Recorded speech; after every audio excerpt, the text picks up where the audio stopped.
السلام علیکم ورحمۃ اللہ وبرکاتہ. میں امتیاز جلیل. سب سے پہلے تو میں آپ لوگوں سے معذرت چاہتا ہوں کہ میں آپ لوگوں کا شکریہ ادا کرنے میں تھوڑی سی دیری ہوئی. اس کی وجہ یہ ہے کہ کل لگاتار تقریباً 12 گھنٹے گاڑی کے اوپر بیٹھ کے اورنگ آباد سے تھانے تک کا سفر طے کرنا، اس کے بعد بہت زیادہ سیویئر پین، بیک پین ہو گیا تھا، جس کی وجہ سے آج دن میں مجھے 2 مرتبہ فزیو تھراپی کروانی پڑی. لیکن الحمدللہ آپ لوگوں نے جس طریقے کا رسپانس کل کے دن دیا، میں لفظوں میں اس کا شکریہ ادا نہیں کر سکتا ہوں. یہ ہم نے جتنے بھی لوگوں نے آواز دی تھی، ہم سب نے مل کر جو کوششیں کی تھی کہ ہمیں ممبئی جانا ہے اور سوتی ہوئی سرکار کو جگانا ہے، پولیس سے سوال کرنا ہے، جس بھاری تعداد کے اندر آپ لوگ اس ریلی کے اندر موجود رہے، میں سمجھتا ہوں کہ ہندوستان کی تاریخ کے اندر اسے یقیناً یاد کیا جائے گا.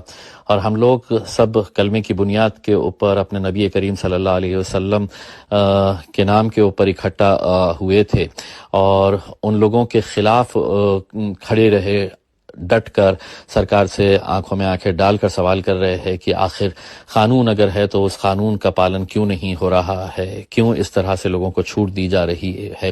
ایک بہت بڑا پیغام گیا، صرف مہاراشٹر میں ہی نہیں بلکہ ہندوستان بھر میں آپ لوگوں کی اس کوشش کو سراہا جا رہا ہے، بلکہ ہندوستان کے باہر سے بھی بہت سارے لوگوں نے اس کی تائید کی ہے کہ ہم لوگوں نے جس طریقے سے اپنا پیغام پہنچانے میں کچھ حد تک کامیاب ہوئے ہیں.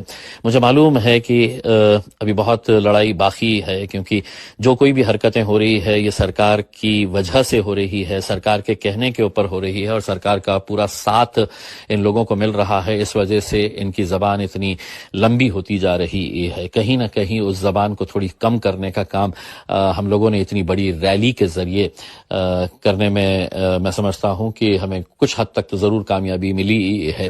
لڑائی ابھی ختم نہیں ہوئی ہے، لڑائی ابھی اور بھی ہمیں کرنی ہے. بہت سارے لوگ سوشل میڈیا کے ذریعے اس کی تائید کر رہے ہیں، تو کچھ ایسے بھی لوگ ہیں جو ہر وقت کچھ نکتہ چینی کرنا ان کی ایک فطرت میں بنا ہوا ہوتا ہے. تنقید کرنا مطلب وہ اپنا فرض سمجھتے ہیں کہ اگر تھانے تک گئے تو بمبئی کیوں نہیں گئے، بمبئی گئے تو مکھیہ منتری سے کیوں نہیں ملے. اس طرح کے بہت ساری باتیں کر رہے ہیں.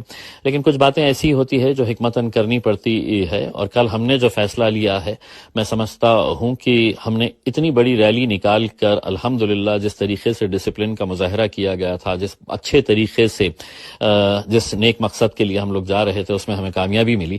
لیکن کہیں نہ کہیں کچھ داغ لگانے کی کوششیں آگے چل رہی تھی. اس وجہ سے کل کا جو فیصلہ کیا گیا تھا ہم نے، وہ فیصلہ میں سمجھتا ہوں کہ میں بہت کچھ اس کے بارے میں بتا نہیں سکتا ہوں، لیکن الحمدللہ یہ پورا اچھے طریقے سے ہو گیا ہے. تو میں آپ سبھی لوگوں کا تہ دل سے شکریہ ادا کرتا ہوں ایک مرتبہ پھر سے، اور آپ کو یہ کہنا چاہتا ہوں، اور خاص طور سے ان لوگوں کو کہنا چاہتا ہوں کہ عاشق رسول کی حیثیت سے مجھ سے جتنا ہو سکتا ہے میں نے کیا ہے. اگر مجھ سے بڑا کوئی عاشق رسول ہے تو یقیناً آپ بھی آواز دے، آپ بھی اپنے طور کے اوپر اگر کچھ کرنا چاہتے ہیں تو کرے.